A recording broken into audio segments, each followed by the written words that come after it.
Before we get into the thick of it, go ahead. Tell me where you're watching from in the comments. I swear, every time I think these Karen stories can't get any crazier, someone proves me wrong from halfway across the world. Anyway, here's the moment my entire neighborhood stopped pretending. When the air actually shattered with this wet, electric hiss from the charger on my garage wall, blasting neon paint everywhere like a 4th of July gone wrong. No kidding. The spray caught the morning sun, colors exploding in blue and pink and lime green, swirling around my driveway until you couldn't even see the pavement. And smack in the middle stood Julie and Lily, frozen, drenched, mouths wide open, their designer blazers dripping with color like they'd just lost a fight with a Jackson Pollock painting. Julie was the first to lose it, shrieking like a banshee and clutching her clipboard like it was a life raft. Lily tried to wipe her face, but just smeared the paint deeper. Meanwhile, my garage door was turning into a neon street mural, and honestly, all I could do was stand there with my coffee, grinning into my mug, because this disaster, it was weeks in the making, and those two brought it on themselves. But let me back up a second. A few weeks back, everything was normal. I'm 38. Call it not old, not young, just old enough to want a little peace and quiet. That Tesla charger on my garage? Lifeline. I'm on the road a ton for work, so keeping my car juiced is just as basic as keeping coffee in the pot. Every morning, plug in, sip coffee, breathe in the calm. Except calm doesn't stick around long when you live under an HOA. Especially not with Julie and Lily, our neighborhood's self-appointed royalty. Both 35. Both with the same overconfident vibe you only get from thinking the sidewalk is your personal runway. Julie? She's the loud one. Always has a clipboard. Always quoting some invisible bylaw no one else ever read. Lily's the quiet one, but don't be fooled. She's sharper. That smirk of hers makes you feel like you just lost a bet you didn't even know you made. Together, they're a category 5. And the first time we really butted heads, it was a Thursday. I pull into my driveway, and there they are.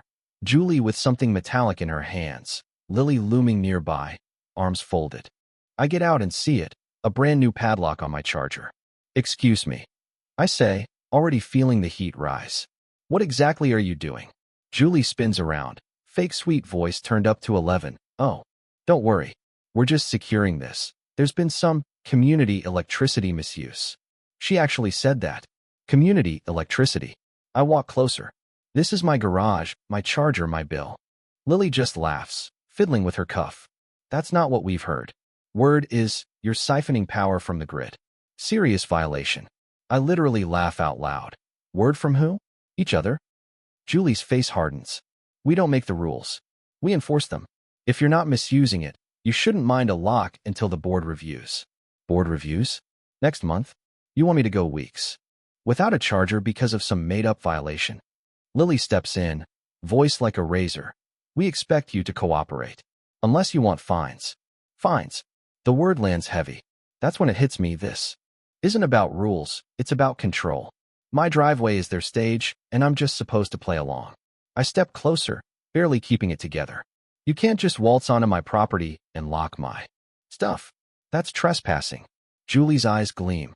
Call it what you want, the lock stays. Unless you want us to escalate. The arrogance was unreal. I almost snapped, I'll admit it. I wanted to tear that lock off, to shout until the whole street heard. But then I caught Lily's smirk, like she was waiting for me to become the dangerous guy. So I just gritted my teeth and muttered, fine. Do what you want. This isn't over. Julie nodded, smug as ever, and they walked off, heels echoing, leaving the padlocks swinging on my charger like some victory flag.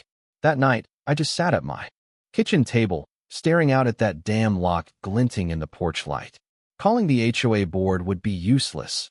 Julie and Lily had the place wired. Their connections ran deep. And that's when it hit me. If they wanted a game, I'd give them one. Not just a fight. Payback. I didn't have a plan yet, just a burning need to make them regret stepping on my driveway. And in that dark kitchen, I promised myself, you made a mistake. Next morning, I do what every reasonable adult does.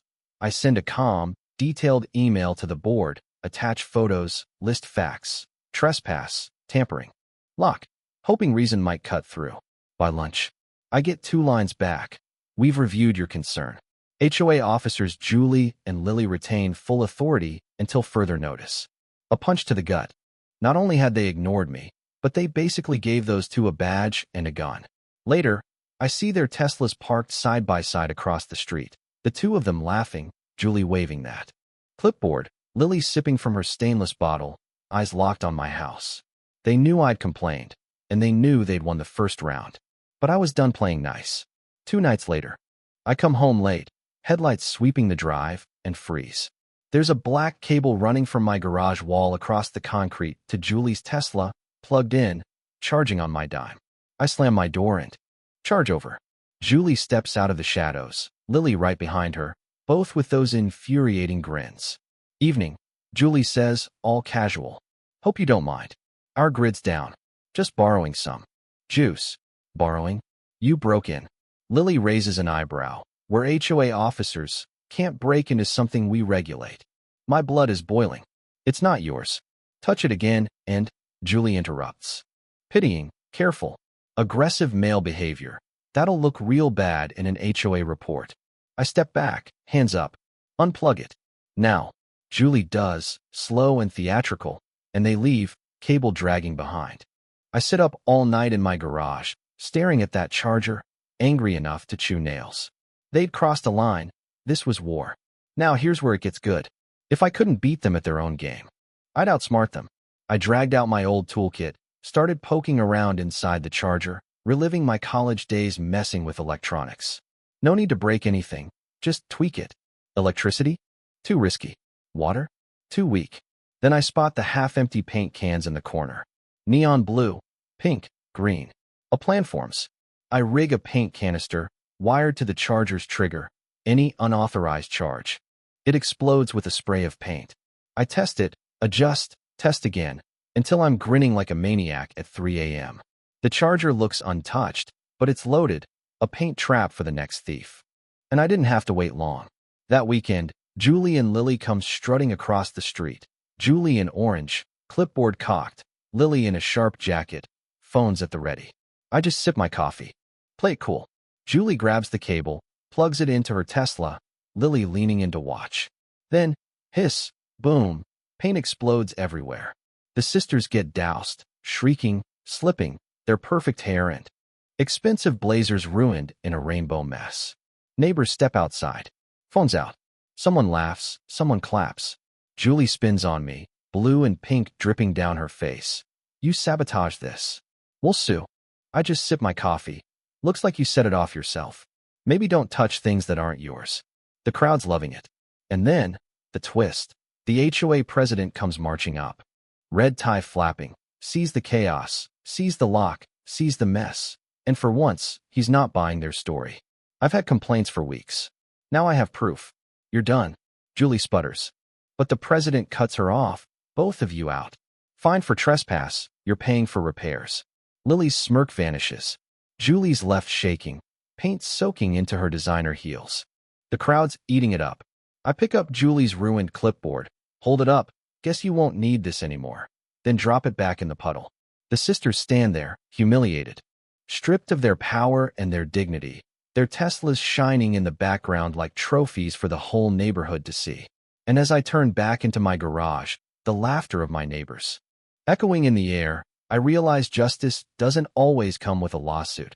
It comes in a blast of neon paint and the roar of a crowd tired of being pushed around. For the first time in weeks, my garage and my charger are actually mine again. I hadn't just won. I ended their reign right there on my driveway, in front of everyone who'd ever been bullied by them. So here's the real question. Did I go too far, or was this karma finally catching up with the real bullies? Let me know in the comments. Hit that like button if you love seeing Karens get what's coming. And share this with anyone who needs a reminder that sometimes the little guy wins. Don't forget to subscribe for more wild stories, because in this neighborhood, justice is always just around the corner.